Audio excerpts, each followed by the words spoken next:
So thanks everyone for joining us today. This is a new series that we're trying out called Learn About Law Services, where we're going to try and feature 2 units once a month. So folks can learn a little bit more about what each unit does and a little bit more detail besides what's on our website. Just something also so you can meet some of the staff members at Nassau Suffolk Law Services. So this is something new, so hopefully it goes well today. But thanks everyone for joining us. And today we're going to talk about the domestic violence unit and our consumer debt unit. But first, I just want to go through a little bit about the organization in case you're unfamiliar. Although I do have a few more people who are joining, so I just want to make sure I get them in here. So everyone can see my PowerPoint, right? Okay, great.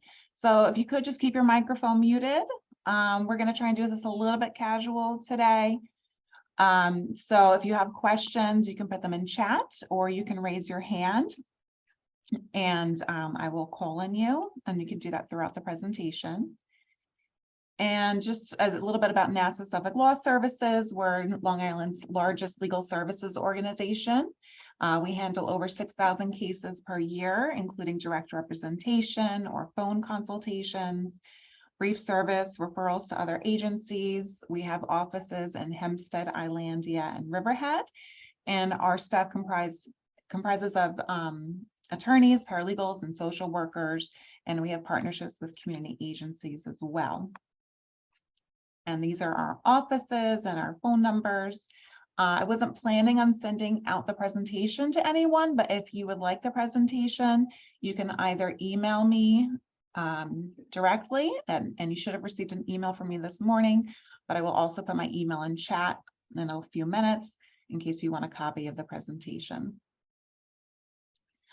We have over 20 units throughout both counties, including in our family law units, one of which is the domestic violence unit, child support project, different disability and health related projects, including our HIV/AIDS unit, mental health, advocates who help people with their managed long-term care, our education and disability rights unit, our disability advocacy project. We have our housing units, which include eviction prevention in both counties, our adult home project, our foreclosure project, and then other different units, including consumer debt, which we'll talk about today, our veterans rights project, reentry project, which is specifically for folks who have been convicted of a crime, getting them back into society, public benefits, our senior citizen project, which is only in Nassau County, our different pro bono projects in each county, and our community legal help project, which is in the libraries. And then we have our legal support center for advocates, which is specifically for advocates, including folks who work for nonprofits or churches, elected officials, or attorneys. And we will provide technical support to advocates. If you have a client and you're wondering if we can provide services to the client, please feel free to give us a call. Or if you just have a legal question about, what's going on with Medicaid, or, my client has a frozen bank account, stuff like that. We host community training, such as the one we're doing today. And we've also published our newsletter. And we actually have our latest newsletter to the printer, and that's going to be coming out very soon. And please feel free to visit our website. We have lots of self-help resources on there. We have access to all of our previous presentations, information about all of our units. So please definitely check out our website. And there's not going to be too much legal information given out today, but as always, we're only giving out legal information today, no legal advice, because advice is really dependent upon each individual circumstance. And with that, I'm going to pass it off to my colleague and co-supervising attorney, Larry Tuthill. Good afternoon, everyone. I just want to thank Sharon, Kathy, and Sydney for organizing this today. My name is Larry Tuthill. I'm in the domestic violence unit, and the domestic violence unit is only in Suffolk County. In Nassau County, We don't have a unit for domestic violence. And in Nassau County, the Safe Center, they represent victims of domestic violence throughout the county. And if you're looking for the Safe Center, then you can Google it, and they can be very helpful in Nassau County. Here in Suffolk, it's myself and Kayla Shunk and Diana Roldan, and who is our paralegal, and they're both here if they want to just quickly wave. And Stephanie Deemer will also be joining our unit on March 1st. And Stephanie is an experienced an attorney who will be joining our unit in March. And what the four of us do is we represent victims of domestic violence in Suffolk County, in both Riverhead Family Court and in Central Islip. And all of our clients are referred to from the domestic violence agencies. And but more specifically, they are referred to us from Retreat and Brighter Tomorrows. And we'll have that numbers at the end of this program. And the reason we do that is we want to work collaboratively with the domestic violence agencies. They're the ones that screen. They're the ones that they're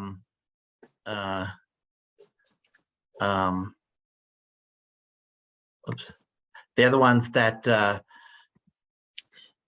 screen for the victims of domestic violence, and they also have counseling. They have advocates that go with the clients to court.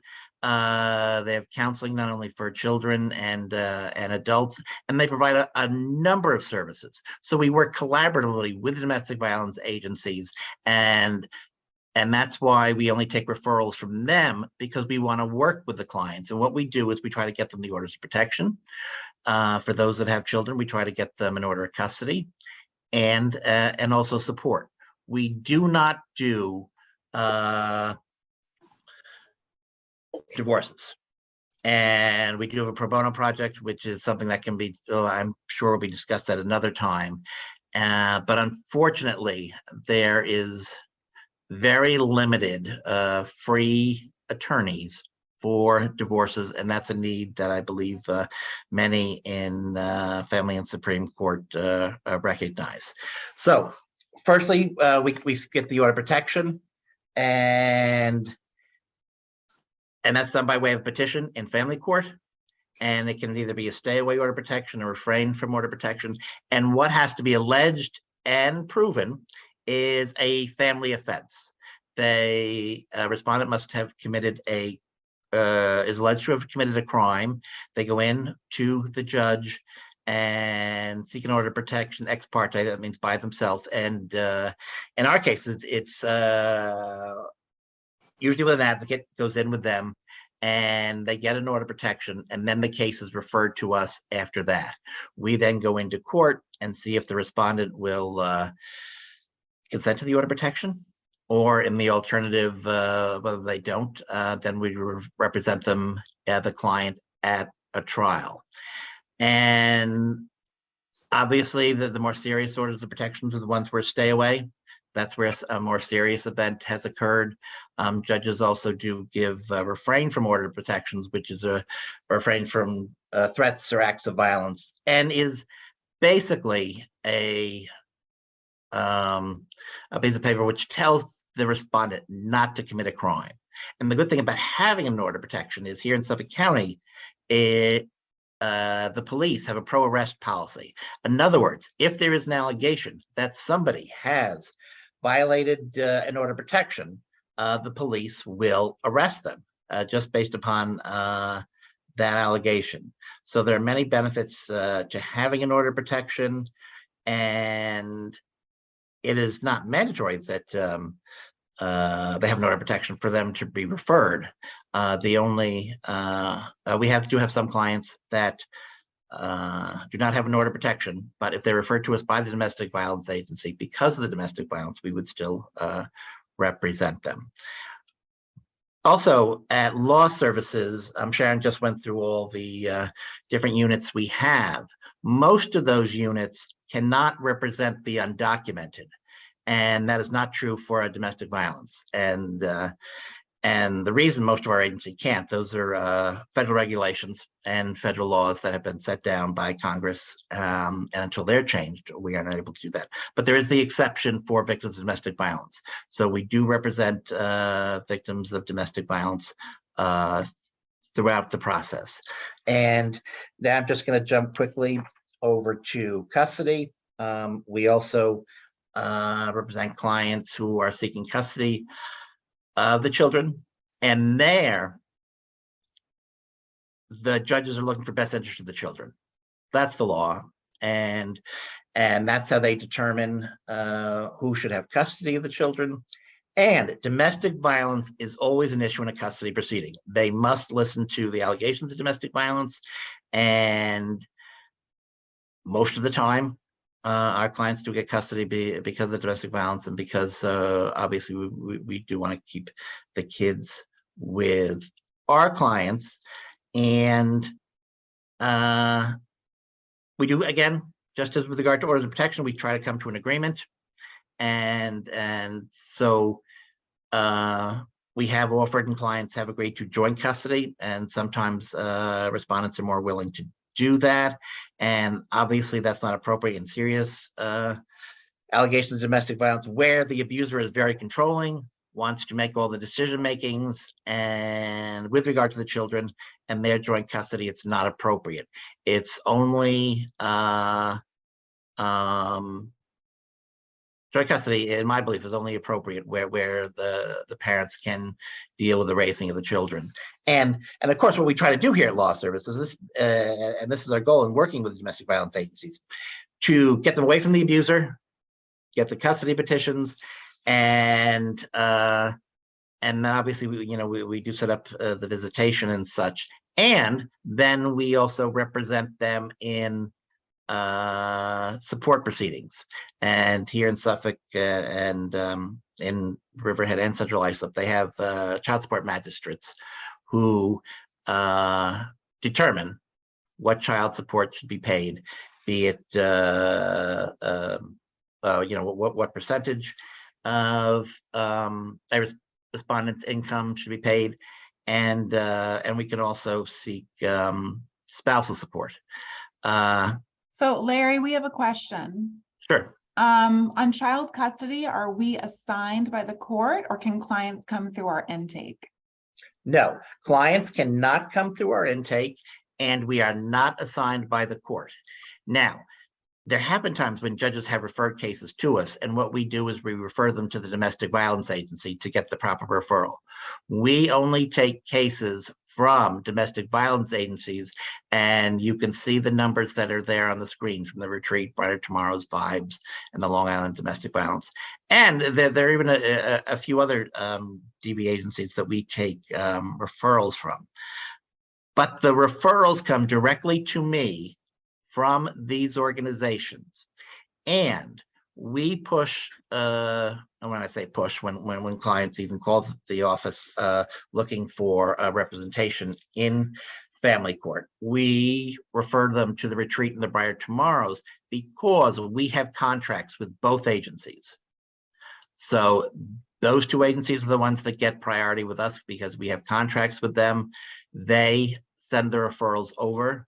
There are occasions where we are not able to represent a client because we are a law office and we have to do a conflict check.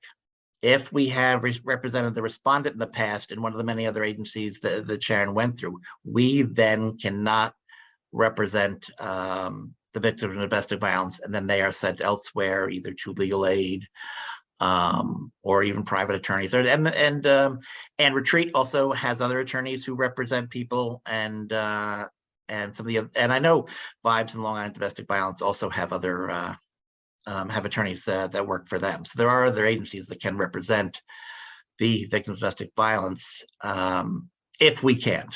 But that's we always have to do a conflict check to make sure we have not represented the respondent in the past. Thanks, Larry. So we have another question. Are police apprehensive about making arrests on DV violations? And it says, I've seen this as an issue in the past on Long Island. Well, as I said, it is a pro-arrest policy, okay? But yes, I mean, obviously, we have come across police officers who have been reluctant or not arrested with regard to that. And sometimes the individual police officer does not consider a particular violation a violation upon which he can be arrested. And obviously, when there's a stay away order protection and the respondent, the abuser, pops up at 7-Eleven where the client has to be, his obligation is to leave right away. And if they do that,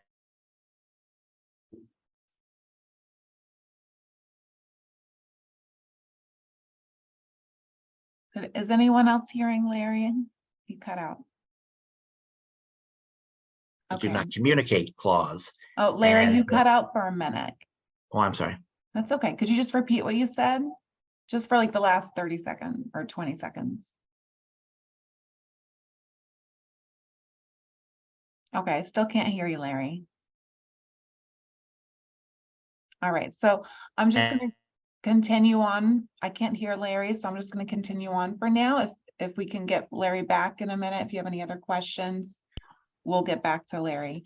But I just wanted to just also point out that we have on our website, we have back in October, we had a presentation, Family Law Basics, that was by Larry, Kayla, and our other attorney who does child support. And that was back in October. So if you missed that presentation, it's on our website. You can access it. There's a video and also the PowerPoint. And then we also have lots of resources on our website and family law. So please feel free to check it out. Larry, can we hear you now? Yeah, I'm sorry, Sharon, I could hear you throughout the whole thing, and I'm sorry. Okay, now you froze a few times. We have one more question and then we're gonna. Yeah, just, Okay, finish up. oh, no, I was just gonna say, sometimes the police do not arrest if they don't. All right, you're still freezing for some reason. I'm not sure why. So any of the other questions that have been put in the chat, what I'm going to do is I'm going to send them to Larry and we'll give you an email response. So I'm going to pass it off now. And thanks so much, Larry, for presenting. It's just for some reason you're freezing. Okay, I'm sorry. No, that's okay. So next I'm going to introduce Helen Robel, who's our consumer debt unit attorney out in our Riverhead office. And before we do that, I also want to introduce Maria DeJaneiro, who's the consumer debt unit attorney in Islandia. Maria, can you just unmute for a second so folks, so you can say hello? Hi, everyone, and great to be here, and thanks for joining us today. It's great to be a part of this. Thanks so much, Maria. So Helen, I'm gonna pass it off to you. Okay, thanks very much, Sharon. Hi, everyone. Thanks for joining us. And as Sharon said, I'm out in the Riverhead office. We handle consumer debt cases both in Suffolk and in Nassau. So that's all three of our offices, Islandia, Riverhead, and Hempstead. And basically what we do is we provide legal assistance to people who are experiencing consumer debt issues, problems. We do litigation defense, we do phone advice, and we make referrals to other units. You can see on the screen now the general numbers for our Nassau and Suffolk offices. Some of the types of work that we do, we deal with folks who are receiving letters and phone calls from collection agencies. We handle issues concerning credit reports, credit card debt. That could either be from a direct creditor, let's say something like Discover Credit Card, or it could be from a third-party debt buyer. We handle medical debt, which could be from a hospital, could be from a private doctor's office, a dentist's office. We even handle veterinary office cases. Student loan debt, higher education loan debt, that is really a burgeoning field, and I'm going to focus the second half of my presentation on that specifically. We also deal with automobile loan debt. That would be both with leasing and purchasing. and also with the consequences of judgments.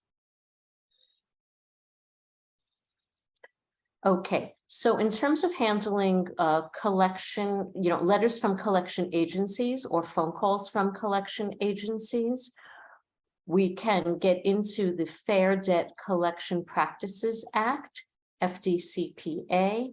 And I know on this screen, it's very tiny, but what you're looking at is a sample debt collection dispute letter. And we're happy to share this sample letter for anyone who would want to share it with their clients, and folks can just, fill in the details of the particular letter they've received or phone call that they've received and send out this collection dispute letter.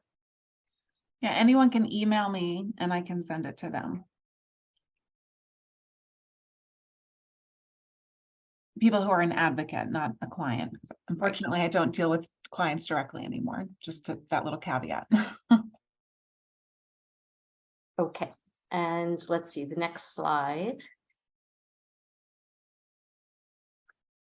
Okay, so if you want, or if you or a client want to request and obtain your credit report, we put up the website, annualcreditreport.com. And, it's good to check credit reports because frequently there are issues and mistakes on folks' credit reports. And the problems with the credit reports can arise from identity theft, which unfortunately is very common these days, disputes, judgments and liens, and also medical debt.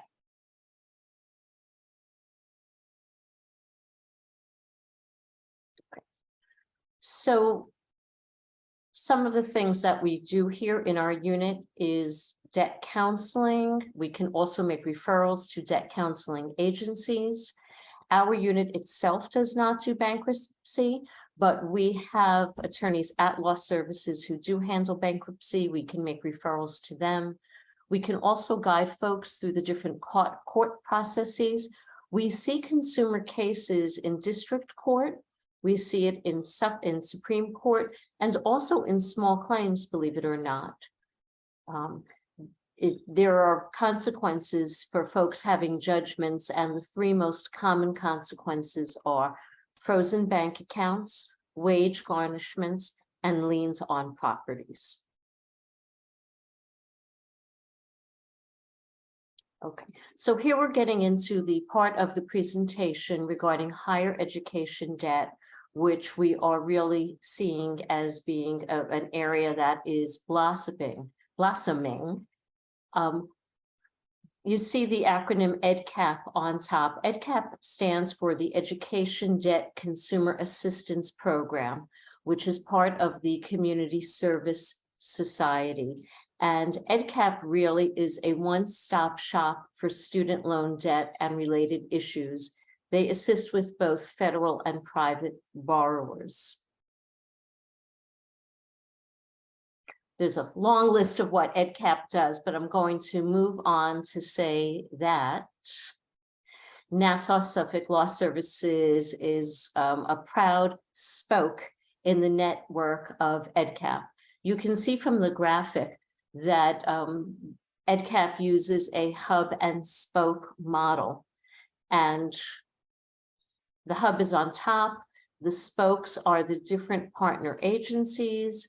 The list of the spokes is going down the right side of the graphic. Like I said, Nassau-Suffolk Law Services is very proud to partner, and the specialists are Empire Justice Center and Brooklyn Legal Services of New York. Basically, we all work together with EDCAP to serve folks who are having higher education debt issues. Here is very important information on EDCAP and the way that EDCAP can help. They have a helpline that is managed by CSS staff. It is answered by live human beings, and the phone number is there on the screen, 888-614-5004. open Monday to Friday, 9 to 4. It is available to all New Yorkers. And borrowers can also reach EdCap by emailing them, edcap@cssny.org, and can also go to the website and submit a form. The website is EdCap New York, edcapny.org. So I'm just going to interject there. Mhm. You know, part of this is a new entity that we are involved in as far as EdCap goes. And so we're new to it. We're actually hiring an attorney who's going to be dedicated to this specifically higher education debt. And we'll be giving community presentations on student loans and higher education debt. So if your organization, or if you're familiar with maybe a library or a community center that you think might benefit from having a type of presentation that goes into more details on people's rights, please reach out to us and let us know. And then that's the big thing, is community outreach, but eventually we're also, once as a part of the community outreach and the word spreads that we are Nassau Suffolk Law Services is handling cases, then we hope to see more clients who are facing higher education debt or student loan issues, so we can advise them in the right direction to go. Maria, you have a question or a comment? Yeah, I just want to comment to Helen's terrific presentation to the advocates, especially if able to get clients to us as early as possible, because as we know, our clients sometimes procrastinate. And if we can get to them before wage garnishment, before a judgment, or even not having them reply to letters where maybe the statute of limitations has expired, it's in their best interest for us to get them some help as soon as possible. So I just wanted to add that comment to your terrific presentation, Helen. Thank you. And we're also having a presentation March 2nd in preparation for National Consumer Protection Week, which is March 5th through 11th. And it's basically going to be a Know Your Rights presentation on consumer debt and also consumer protection, because there's scams everywhere. So we're going to have some little fun tidbits on scams and informationals about how to avoid them. And I see that Jonathan has joined us today. You want to say hi, Jonathan? You can't. Oh, hello. So Jonathan is our attorney in Nassau County. So thanks so much. So does anyone have any questions? For those DV questions, I'm gonna make sure that I reach out to Larry, since he was freezing, and get answers to both of the people who had questions that were not answered. But does anyone else have any questions on consumer debt unit or anything else? Paula is here also, if you want to have her Hi, introduce. Paula. If she wants to say hi. Paula is also in our paralegal in our Nassau County office. Okay, well, thanks so much, everyone, for joining. We do have another presentation on the Learn About Law Services coming up March 17th. I don't think there's a slide on here, but it is on our website. And if you get our emails, it was in our recent email that was sent out yesterday. So I really appreciate everyone joining us today. I hope it was beneficial. And like I said, if you have any questions, feel free to reach out in my emails in the chat, scampo@nsls.legal.